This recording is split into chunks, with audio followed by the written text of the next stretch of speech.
السلام علیکم ورحمت الله وبرکاته. ګرانو محصلینو، په دې هیله چې جوړ او روغ یاست.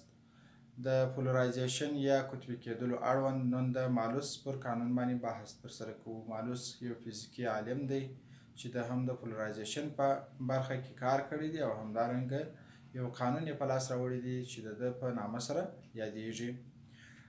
د مالوس د قانون اړوند که چیرې موږ او تاسو یو صفحه ولرو چې په ټولو جهتونو کې وکتورونه ولري، مثلا داسې یو درې بعدي صفحه ولرو چې د جهت وکتورونه یې په ټولو برخو کې موجود وي. اوس د دغې صفحې د پولرایز کولو لپاره یا د دې لپاره چې مثلا په یوه جهت یا کې وکتورونه پاته سي او نورې برخې یې بلاک سي، نو د یو اپتیکي آلې څخه استفاده کوو چې هغه ته پولرایزیشن وایي.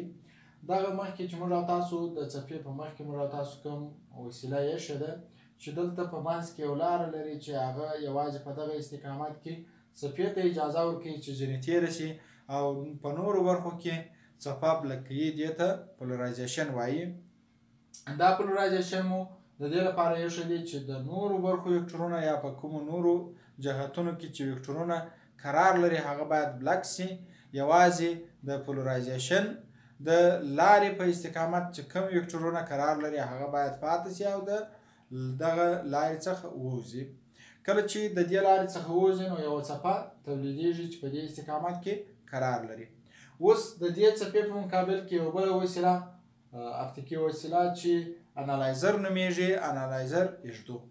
انالایزر بیا دا کار سرته رسوي یا دا وظیفه لري چې د څپې شدت او امپلیتود د کمولو او زیاتولو لپاره په کار وړل کېږي. که چیرې موږ انالایزر ته چې اوس تاسو وینئ چې د نارمل او همدارنګه د انالایزر د روزنې یا لارې ترمنځ د ټیټا زاویه موجوده ده. که چیرې موږ او تاسو د نارمل او روزنې ترمنځ د ټیټا زاویه له منځه ویسو یعنې صفر یې کړو، نو دلته هغه څپه چې راځي په مکمل ډول باندې تېرېدلی شي. اما که چیرې موږ زاویه 90 درجې کړو نو بیا څپه په مکمل ډول باندې بلک کېږي، له منځه ځي. اوس موږ او تاسو په یو زاویه باندې انالایزر ایښی دی نو څپه راکشنکه سوې ده او کږه سوې ده او همدارنګه طولي موج یې کم سوی دی چې د طولي موج په کمېدو سره شدت هم کمیږي. که راسو طولي موج ته، دلته طولي موج که چیرې موږ او تاسو د انالایزر د روزنې او همدارنګه د نارمل ترمنځ اړیکه په نظر کې ونیسو، دا نارمل فرض کړو، هغه زاویه هغه وړانګه چې راځي د ای په طولي موج باندې، مثلا د ای صفر په طولي موج باندې چې کومه وړانګه راځي یا څپه راځي هغه دلته تجزیه کېږي چې د ایکس او وای پر محورونو باندې دغه څپه تجزیه کېږي.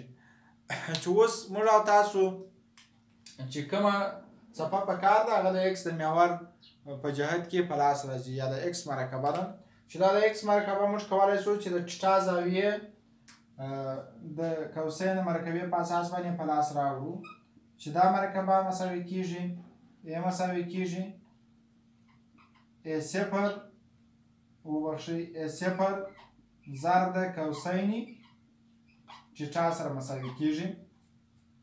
همدارنګه کله چې د څپې طولي موج کمیږي نو شدت هم ورسره کمیږي. یعنې دا معنا چې موږ دلته د کوسین مرکبې سره چې دلته اوس شدت چې دی یا آی چې دی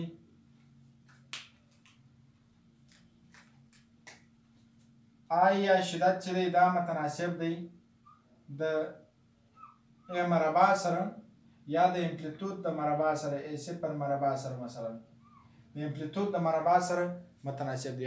هر څومره چې د څپې طولي موج زیاتېږي په هغه اندازه باندې شدت هم ورسره زیاتېږي. نو موږ تاسو لیکلی شو چې آی مساوي کېږي په آی صفر ضرب د کوسین مربع د ټیټا سره. یعنې که چیرې د ټیټا زاویه د نارمل سره غټېږي په هغه اندازه باندې شدت کمیږي او هر څومره چې زاویه کشنکه کېږي هغونه شدت زیاتېږي. ځکه که چیرې موږ او تاسو راسو د ټیټا زاویې حالت ته، ټیټا زاویه کله چې مساوي د 90 درجې سره سي، یعنی ټیټا مساوي 90 درجې سره سي، نو په دې حالت کې کوسین د 90 درجې مساوي په 0 سره دی. نو کله چې کوسین د 90 درجې 0 سو، نو په ټیټا مساوي 90 درجې کې آی مساوي 0 سره کیږي. او کله چې ټیټا مساوي 0 سره سي، نو کوسین د 0 درجې مساوي 1 سره دی، نو آی مساوي په آی 0 سره کیږي. یعنی اعظمي حد ته رسیږي یا تر ټولو هغه لوړه ترینه قیمت له ځان لپاره اخلي.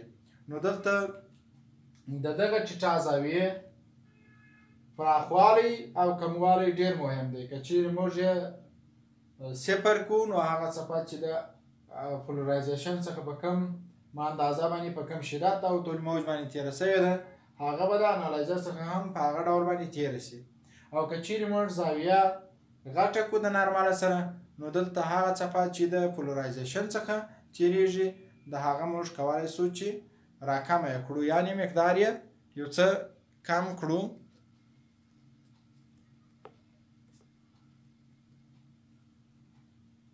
نو موږ او تاسو کولی شو چې د څپې طولي موج زیات او کم کړو، چې د طولي موج د زیاتولو او کمولو په اساس باندې شدت هم د څپې کمیږي او زیاتیږي.